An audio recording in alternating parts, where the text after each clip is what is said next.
Nous sommes actuellement en réunion de notre caucus parlementaire avec des équipes des deux comtés, le comté de Gouin et de Mercier. Nous avons bien entendu un caucus qui est déterminé par l'actualité et surtout la perspective des élections qui s'en viennent. Alors, sans plus tarder, je passe la parole à mon collègue, M. Andrés Fontecchia, qui est président et porte-parole extra-parlementaire pour Québec solidaire. Et tout à l'heure, Mme David et M. Fontecchia répondront à vos questions. Bonjour, messieurs, dames. C'est avec beaucoup de plaisir que je partage la scène avec Madame David et Monsieur Kazir. Nous sommes ici en réunion de notre caucus et de nos équipes parlementaires pour préparer la session parlementaire qui va s'ouvrir, mais aussi, on ne se le cachera pas, pour préparer les élections qui s'en viennent très bientôt, semble-t-il, parce que nous ne sommes pas surpris, et vous non plus, des intentions du gouvernement et de Madame Pauline Marois, qui ne joue pas dans la subtilité. Madame Marois et ses ministres se promènent partout au Québec en faisant des annonces très électoralistes et donc je pense que l'ensemble de la classe politique est en train de se préparer activement pour les prochaines élections. Notre machine électorale est prête, nos circonscriptions sont déjà en activité et nous allons avoir un autobus de campagne pour porter la parole de Québec solidaire dans tous les coins, dans toutes les villes et villages du Québec et nos publicités sont déjà tournées. Plus de 70 candidatures ont déjà été désignées à Québec solidaire, donc nous nous apprêtons activement à affronter cette campagne électorale pour faire en sorte d'augmenter l'appui électoral à notre parti, à nos idées, à nos propositions et amener davantage de députés à l'Assemblée nationale. Donc pour nous aujourd'hui, c'est une réunion très importante et nous attendons avec beaucoup d'enthousiasme la suite des événements et nous sommes prêts. Je passe la parole à Madame David. Et moi, je tiens à souligner que notre président et co-porte-parole, qui pour le moment porte un badge de visiteur, sera certainement élu et pourra venir pleinement à l'Assemblée nationale. Maintenant, une chose qu'on veut signaler, c'est que ça n'est pas parce qu'on s'en va en élection que le gouvernement actuel est dispensé de certaines tâches élémentaires et fondamentales. Premièrement, il doit, avant de partir en campagne électorale, déposer un budget. C'est la moindre des choses. Nous voulons savoir où le gouvernement du Québec va aller tirer de nouveaux revenus et s'il manque d'idées, nous allons lui en proposer la semaine prochaine. Et nous voulons savoir où est-ce qu'il va couper pour atteindre son fameux objectif d'équilibre budgétaire le plus rapidement possible. Un gouvernement qui ne veut pas aller chercher de nouveaux revenus est obligé de couper encore et encore et encore. Et ça, moi, je pense que la population doit le savoir avant qu'on aille en campagne électorale. Mais j'aimerais que le gouvernement fasse autre chose aussi.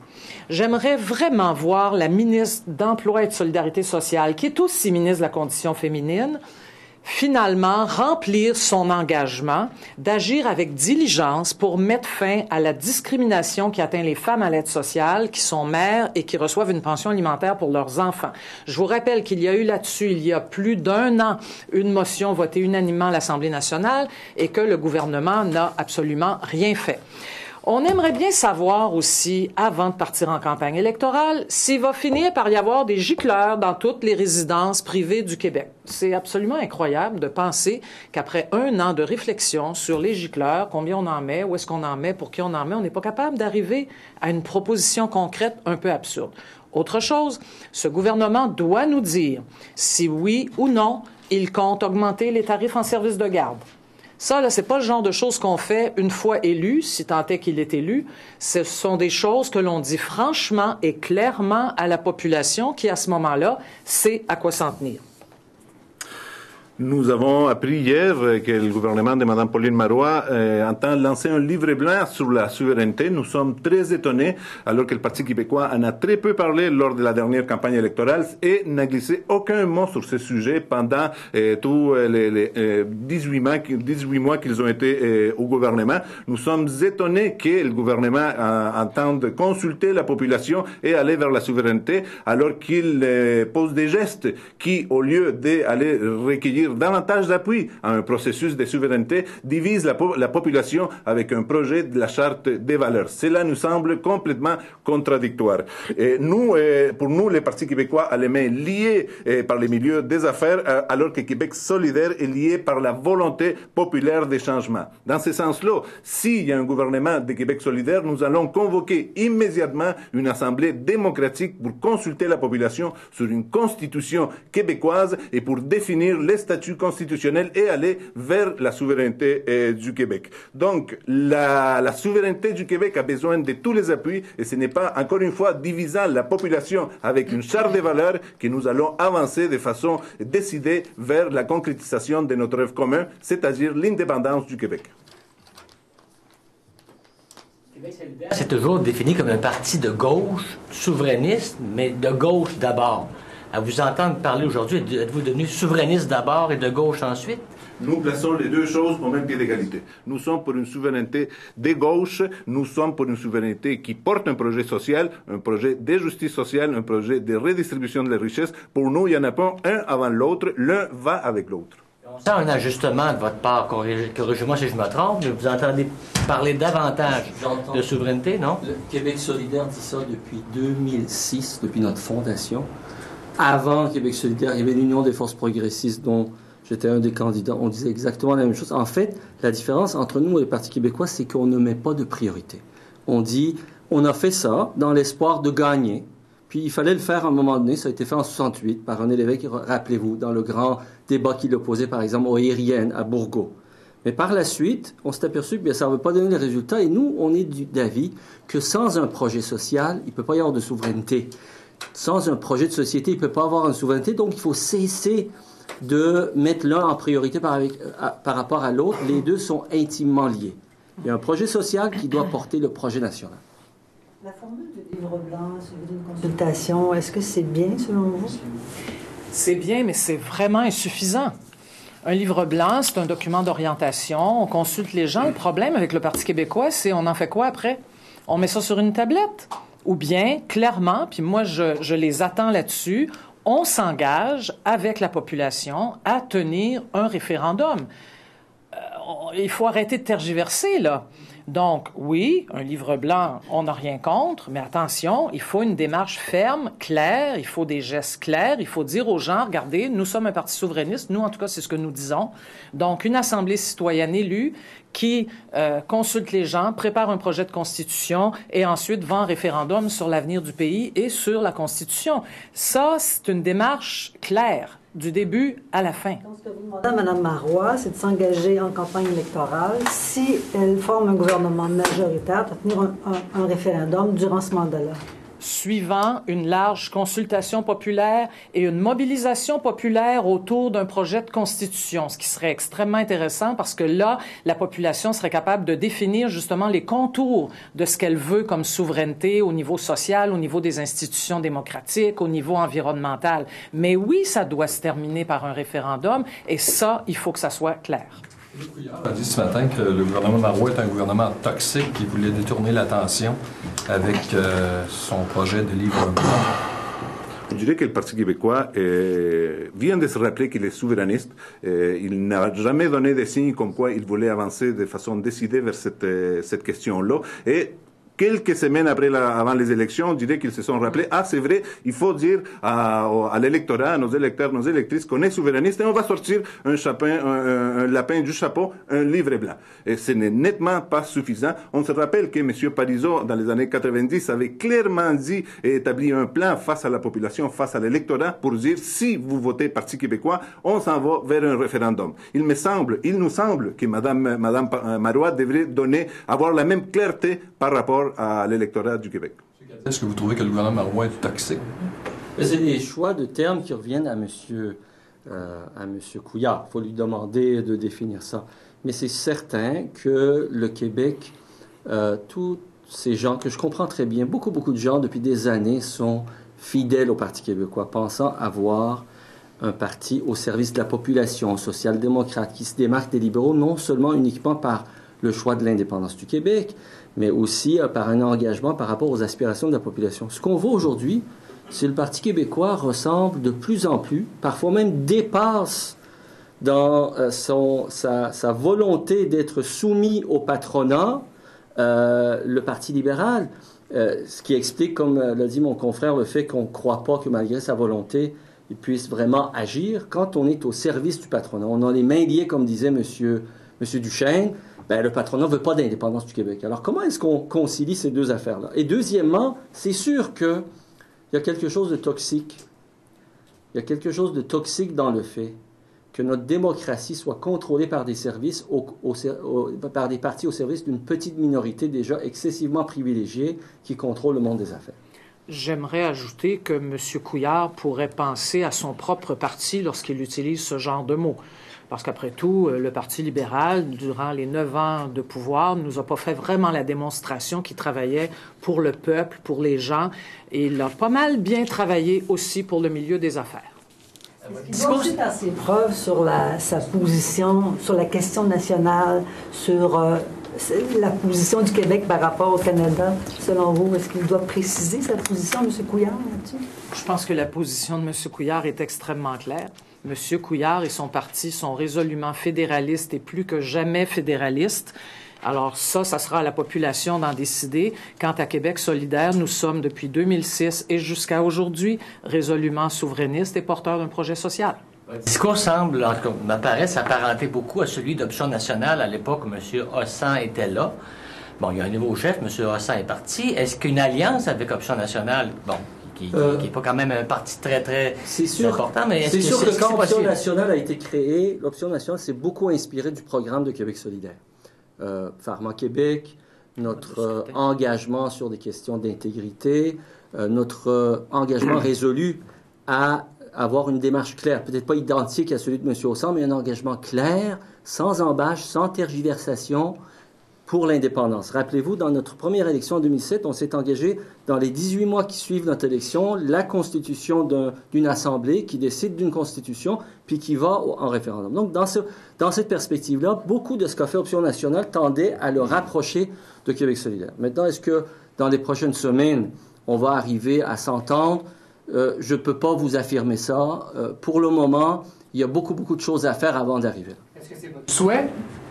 Ben, c'est le souhait du Québec que toutes les forces progressistes, tous les progressistes du Québec qui veulent que le Québec soit enfin, les Québécois soient maîtres chez eux, non seulement sur le plan formel avec un pays, mais en matière de décisions qui touchent à notre environnement, à notre économie. C'est sûr que ça nous rapproche.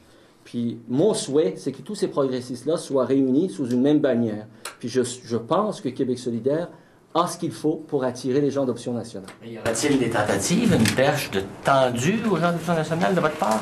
Nous avons discuté longuement cette question-là lors de notre dernier congrès, même si nous avons des similitudes certaines par rapport au programme d'Option nationale. Il y a quand même des différences. Nous mettons de l'avant une assemblée démocratique pour décider d'une constitution et du statut constitutionnel du Québec. Et dans ces contextes-là, nous avons décidé de porter les couleurs de Québec solidaire sans, pour l'instant, des pactes électoraux. Mais la politique va assez vite. On verra après les élections.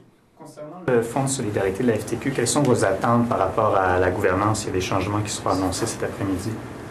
Nous avons confiance dans le mouvement, dans la capacité du mouvement syndical de proposer des mesures afin de régler les problèmes certains qui existent dans le Fonds de solidarité en particulier et afin de donner l'assurance non seulement à l'ensemble des syndiqués du Québec, mais à l'ensemble de la population du Québec que c'est un fonds exempt de copinage, de collusion et peut-être même de corruption. Ça reste à prouver. Mais encore une fois, c'est au mouvement syndical de proposer des mesures qui vont régler ces problèmes-là et nous tenons à dire que le Fonds de solidarité doit demeurer un fonds sous le contrôle du mouvement syndical tout en améliorant les règles de gouvernance afin d'améliorer la transparence et afin d'améliorer cet outil qui est au service de tous les Québécois et Québécoises. Donc, M. Legault a dit il n'y a pas si longtemps que lui, il hésiterait avant d'investir dans le Fonds de solidarité de la FTQ.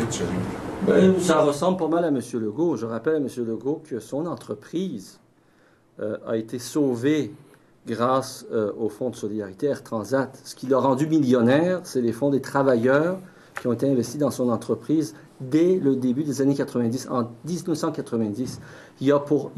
Pendant qu'il était là, il y a eu tout près de 20 millions en achats d'actions pour soutenir cette entreprise et créer des emplois. Et nous ne sommes pas nécessairement contre, même si vous connaissez nos réserves par rapport à certaines entreprises et leur usage, je dirais, leur recours aux mamelles de l'État. Ceci étant dit, ce qui est la réalité, c'est que, et tous les syndiqués de base le reconnaissent, il y a un exercice qu'il faut qu'il soit fait à la direction du Fonds de solidarité pour renouer la confiance. Cet exercice est en train d'être fait.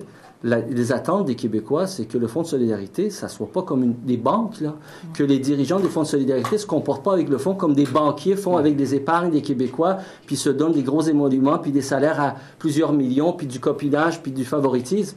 Nous attendons à ce que le Fonds de solidarité ait des exigences et des règles d'éthique de beaucoup supérieures aux gens qui nous ont causé tant d'ennuis depuis des années à Wall Street ou à Bay Street.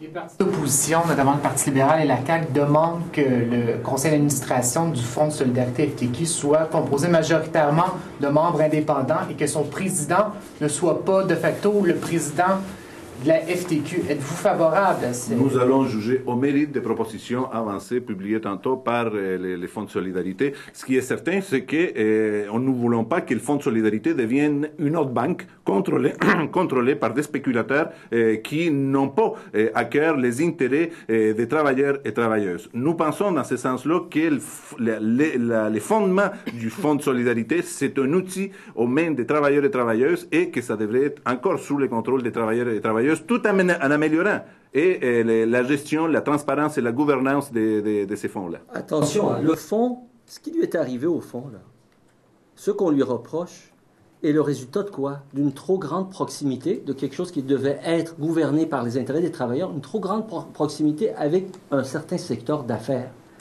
Puis ce secteur d'affaires, c'était pas juste des bandits de la mafia ou de la pègre ou, je sais pas, des Hells Angels.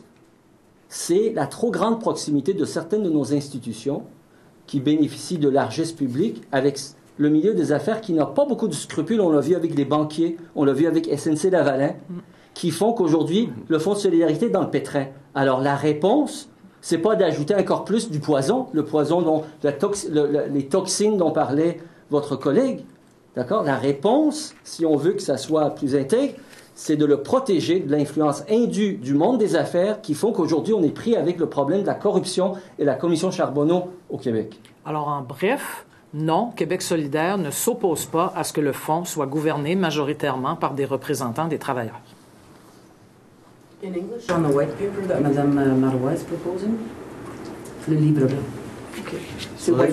Okay. So I will go in English. Madame Marois is proposing for the independence of Quebec. The only thing that she has to propose to attract the base of its party and those who vote for Madame Marois for the independence, that will engage in another discussion, but no real action. We think that Quebec people, those who are for independence, for sovereignty, or those who are against, deserve better than that, deserve something clear to be able to decide.